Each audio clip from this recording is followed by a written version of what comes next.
Okay, well, here we are again. Hey, everybody, this is Pete Erickson, and I'm the founder of MoDev, and I'm the creator of Voice Summit. And this is part of our speaker series where we are speaking with more than 300 speakers from around the world coming to join us at Voice Summit at the end of July in Newark, New Jersey. The website is voicesummit.ai. And if you are at all interested in understanding what this voice first era is all about, highly encourage you to at least go check out the website and see what it's all about, but definitely try to come join us in Newark, New Jersey. This morning, we're speaking with Katherine Ong. Katherine is the founder of WO Strategies. Katherine, good morning. Morning. So it's great to see you again. I think I've known you for almost as long as I've had MoDev. Yeah, weren't you part of my wearable computer thesis back in the day? I think so.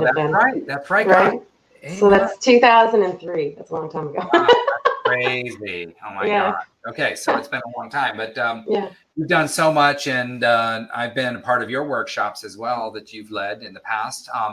Tell us a little bit about your entrance into this this voice first era.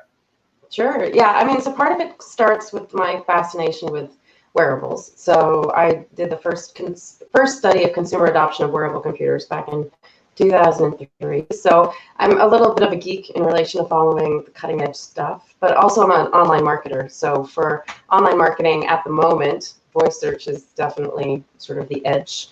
And I happen to work with large enterprise clients that are already appearing featured snippets, have audiences that are searching for them via voice. So I just happen to have a client set where this kind of makes sense for them.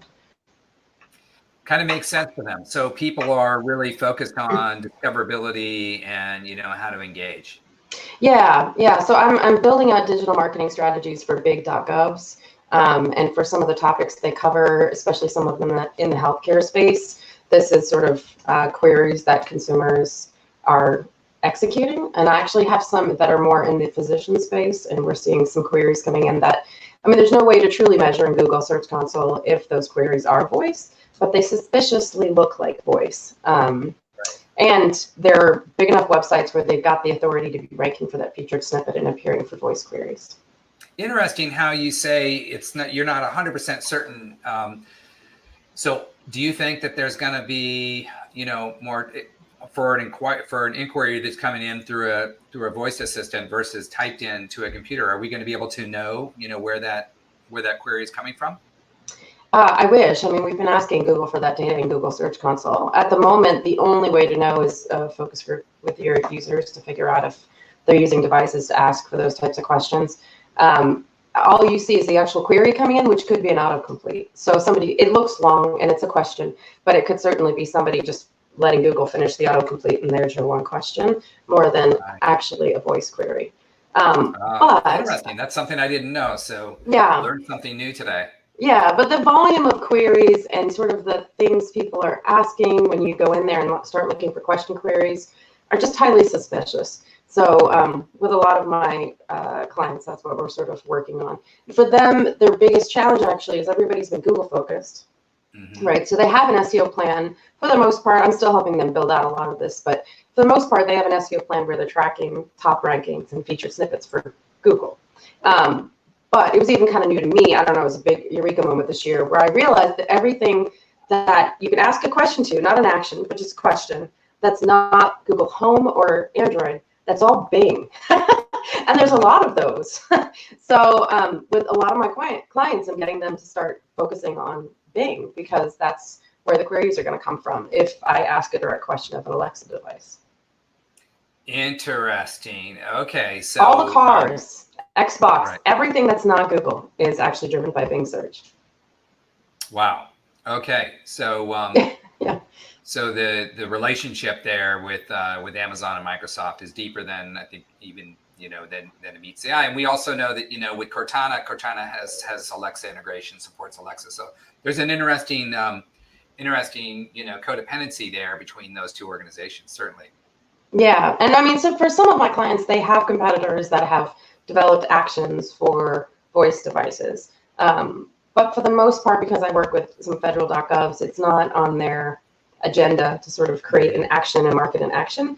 It is on their agenda, though, just to be found when people are searching for you, which is the, direct question queries. But yeah, all of them didn't realize that Bing was as important as it was, because in general, for search volume, Google's the big gorilla. But if you think about voice, then suddenly you're like, oh, maybe I should start paying attention to Bing and start tracking my featured snippets and try to rank better. Wow, interesting. So, well, I think so much of the discussion now is on discoverability, relevance, and basically, if people are having a conversation, the brands want to be there, or in your case, the agencies want to be understanding what their constituents are needing. So let me do a quick screen share here. I'm going to share the talk that the panel that you're going to be involved in at Voice Summit. So looks like optimizing a voice first search and presence strategy, a fitting topic for you with your background. It's going to be on day one of the conference, July 23rd from 4 to 4:45. Tell us a little bit about that for optimizing a voice first search and presence strategy. What would you say to somebody that comes to you? What's one of the first pieces of advice, or where would you have somebody start the process of making sure that they are optimizing for a voice first search and presence strategy? Yeah, you basically are shown or read off as the answer if you're owning the featured snippet for the query. In order to get there, it's really all the SEO basics. So you need to have something that's well optimized for the question. You also need to have a website that's got relatively high authority. If not, start building those backlinks to build the authority. So part of it is the formatting for the question, but the other part is just general good SEO. There's some studies out there that say that some structured data markup might help. The most recent one that came out last week kind of indicates that maybe that's not the case. But the challenge is if you're a small guy and you're not already ranking for feature snippets, it's a huge kind of hurdle. Probably starting with your keywords and looking at the longer tail ones that possibly are triggering featured snippets or could. Going after those first would make a lot of sense. And you can't get any of this without using an SEO tool. It's just not possible. So you have to, pop open a subscription. My favorite right now is Ahrefs. I both use Ahrefs and SEMrush. Ahrefs? Yeah. Okay. And the other big thing is that, depending on your audience, a lot of the queries you might want to appear for are mobile. And a lot of the mobile rankings are drastically different than desktop. And a lot of the tools kind of fall flat when it comes to really seeing how you're appearing on mobile, because Google in particular is showing up a lot of interesting stuff in the mobile, which is why part of the reason why mobile clicks are disappearing, because there's like carousels and panels and all this other stuff that shows up on mobile. So for your target audience, if you're really trying to appear for a mobile friendly or a mobile query, like you're pretty sure your audience is on their phone actually searching, then you really need to see what the mobile SERPs for that keyword look like. And just a heads up that I haven't found a tool yet that accurately kind of shows that. Well, I think that we are on the cusp of a completely new era for us. I get asked a lot about, what does voice first mean? You mentioned wearables, at the top of the call, and you've done so much work there, and we have put on a conference in the past around wearables. But I wouldn't compare voice first with wearables. I would compare it more with more with mobile, or even more, maybe even social, or somewhere kind of halfway between mobile and social. What's your take on the voice first industry or era, or sector of the technology industry? Well, I mean, there's sort of a connection. So, Ray Kurzweil, who's one of the premier experts in artificial intelligence, joined Google, gosh, almost 10 years ago now, probably. But if you follow what his focus is, he wants to make Google into a brain, and in particularly, he wants to eliminate the pain of searching, that friction. So, he just wants to make it seamless to get your answer. So if you follow what Google's been doing with letting you voice search, or even just Google Discovery, presenting information that it thinks you need without you actually having the pain of searching, it kind of follows with what Ray's been talking about for, frankly, years. So it's kind of like if you follow the AI guys that are at Google, a lot of the changes and where Google's heading actually tend to make a lot of sense. So the puzzle pieces start to fit together.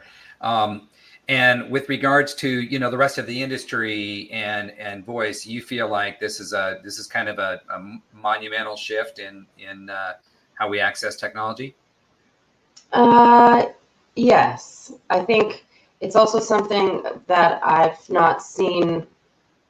It's sort of a new way of thinking that I don't know that my clients are truly prepared for. You know, obviously I've been talking about that this year, but the rollout of Google's, you know, topics and subtopics, and of course it's been powered by machine learning for a while, just the overall sophistication of Google search and how much you need to understand your target audience in order to appear in that environment, whether it's a voice query or text query or even image search. It's just radically changing. And I think it's forcing a lot of my clients to really take a look at their personas and what kind of research they're doing at the front end to make sure they're appearing for those queries, right? And it's not stuff they had traditionally been doing. They've been doing some, but not particularly like see what happens when you've got somebody on their mobile device searching via voice and watch the query, right? Do a user test straight from Google search. That's not something they had previously been doing. Well, it's certainly interesting, and I think you bring a really interesting perspective with your background. Also, that you focus on .gov clients. I think that's really interesting, and it is heartening to hear that, you know, they are taking the steps to really address this shift. I think, you know, the thing that we know is that it's happening very fast, and if you to our viewers out there, if you are at all thinking about this space and how to get ahead of this fast moving market, Voice Summit is a place where in just 3 days you can get a complete immersion on this space. Just the amount of knowledge transfer from folks like Katherine and others from around the world who are really on the cutting edge of what's happening are going to be there imparting their wisdom. It's a great opportunity to come together. So get your tickets at voicesummit.ai. If you are a student, we also have scholarships. I encourage you to apply for a scholarship, or let's say that you're transitioning in your career and you need access to this event, please apply for a scholarship. I'm Pete Erickson. We've been speaking with Katherine Ong. Katherine, thank you so much for joining us this morning. Thank you for having me. And we look forward to seeing you July 22nd through 25th in Newark, New Jersey. Again, voicesummit.ai. Go check it out, and hopefully we'll see you in Newark. Thanks a lot.